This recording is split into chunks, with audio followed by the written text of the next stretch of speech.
Hello, everyone. This is our People in the Arts project. We did it on Destiny Belgrave.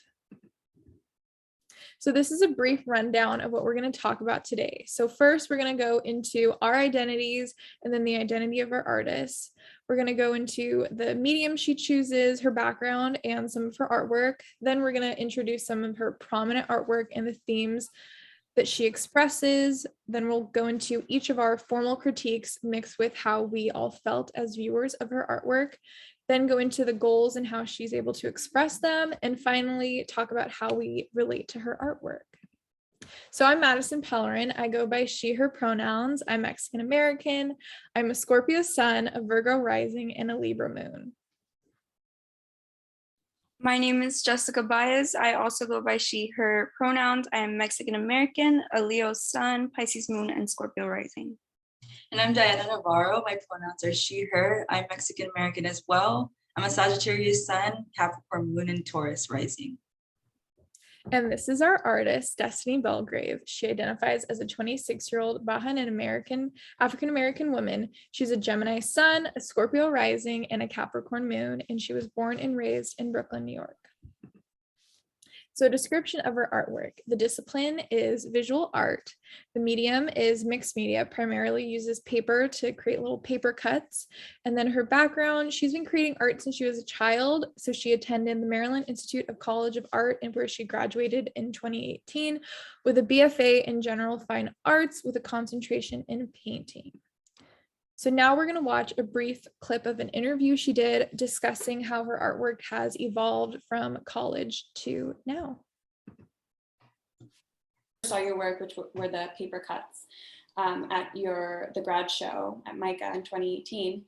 You were referencing a lot of art history and biblical scenes, and you were putting these Black figures into what have historically been represented as white narratives. And we talked previously about your transition from creating that kind of representation. So could you just talk briefly about what you were doing then and what you're doing right now?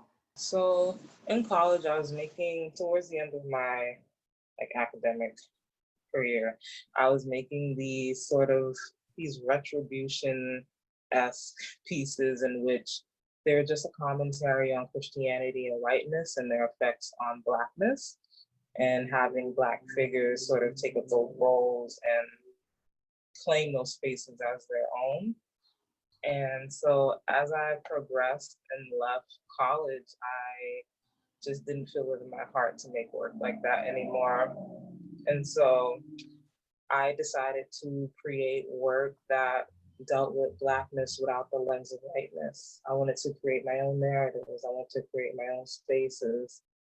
And I was kind of pushed towards doing that after a critique I had from the artist duo Wickerham and Lomax, in which they challenged me to make my own spaces for Blackness and Black people, and not to use these compositions made for white people and by white people.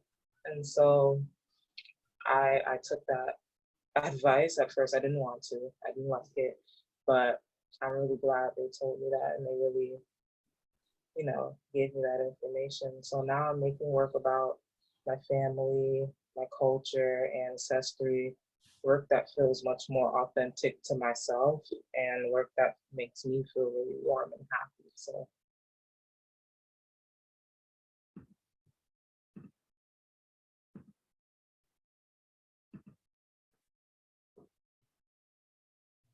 This is how we experienced Belgrave's work.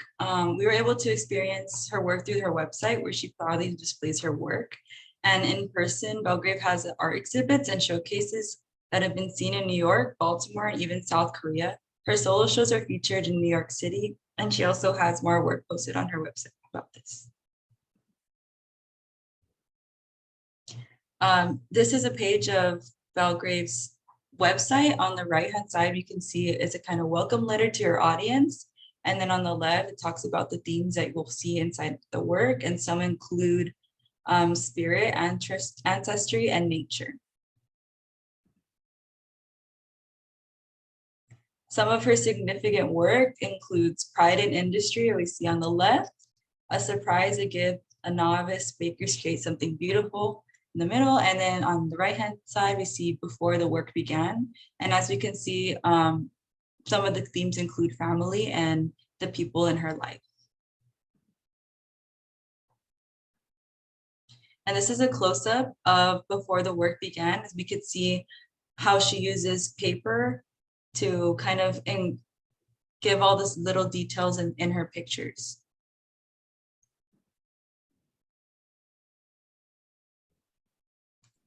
They show the themes in Belgrave's significant work. We see family and tenderness, food and memory, and spirituality and culture.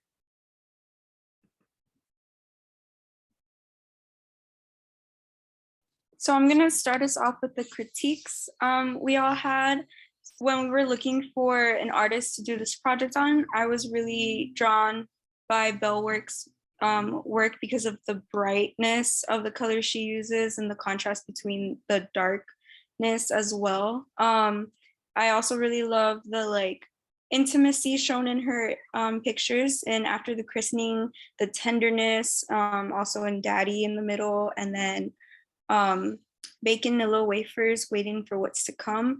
I just imagine sort of like a picture that, I don't know, like a family photo album thing that you would find, I think. And so, yeah, that's what really drew me to her work. And yeah, I'll pass it on to the next person. So this is my critique. I chose to focus on Mommy Fries Chicken in the Kitchen. I wonder if it tastes like her mom's from 2021 and Treat from the same year. Similarly, like we've said, when I first saw her work, I was immediately taken back by how realistic the artwork is. I instantly zoomed into the images because I was trying to find the brush strokes, to only realize that it was all paper, and was blown away. To look at her work critically is to notice the use of colors, shapes, and patterns in order to form all of her art pieces. As we've said, she uses a lot of vibrant colors to emphasize many of the themes or even the title of the work. The varying shapes create harsh and sharp lines to help create her subjects and depth. And then the meticulous placement allows these patterns to be created, as we can see in her mom's shirt in the image, and then also just the overall pattern of the food laid out on the plate. Belgrave's artwork challenges me emotionally because it causes me to reflect on my own time with my family and how we relate family time with food.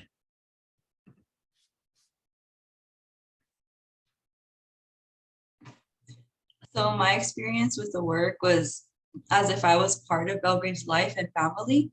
I love the paperwork as well that she does, because it makes the art look so textured and full of layers, which can be meaningful to the piece themselves, like how she incorporates having layers within herself and within the family line. The work challenges me to understand a different perspective of life through her eyes. However, she makes it a very pleasant experience mentally and emotionally, and her pieces are very inviting, again, because of the colors and the medium that she uses. In the middle, this is the one I wanted to focus on, which is Summer Treat at Grandma's House. I wonder if there's more in the deep freezer from 2021. And I chose this one because it kind of reminds me of my own childhood and growing up at my grandma's house and looking for those bolis as well. Yeah, it just brought me a lot of things that I could relate to her. She's really relatable. Although there's a divide in the background, I resonate a lot with Belgrave's work. I feel her work captures her identity and roots, which is noticeably deep within her family and their values. There's a sense of wholeness in her work that I'm able to experience with my own family. And I love hearing about people from the past and gathering together with family to share their stories. Food in itself holds key to our past as we pass it down from tradition and generation to generation. Belgrave, in her introduction that we showed in the beginning to her artwork, mentions her connections to her ancestors, which I resonate with very deeply.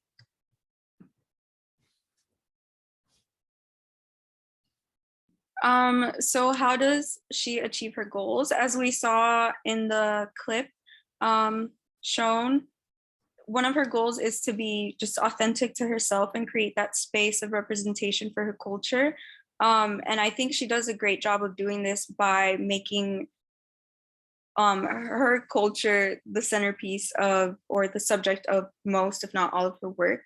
I chose Daddy Says They're Called Aki on the left here to sort of represent that idea as, you know, she's using food here to give us a hint of what her culture is like, but also connect to maybe other minority groups, as we know that there's some food that is specific to certain cultures.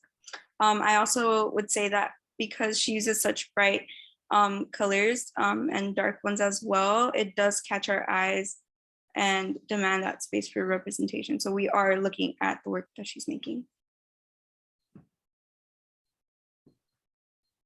How we connect to destiny, as we've mentioned, we connect to the ideas of food and its connection to memories and to our culture.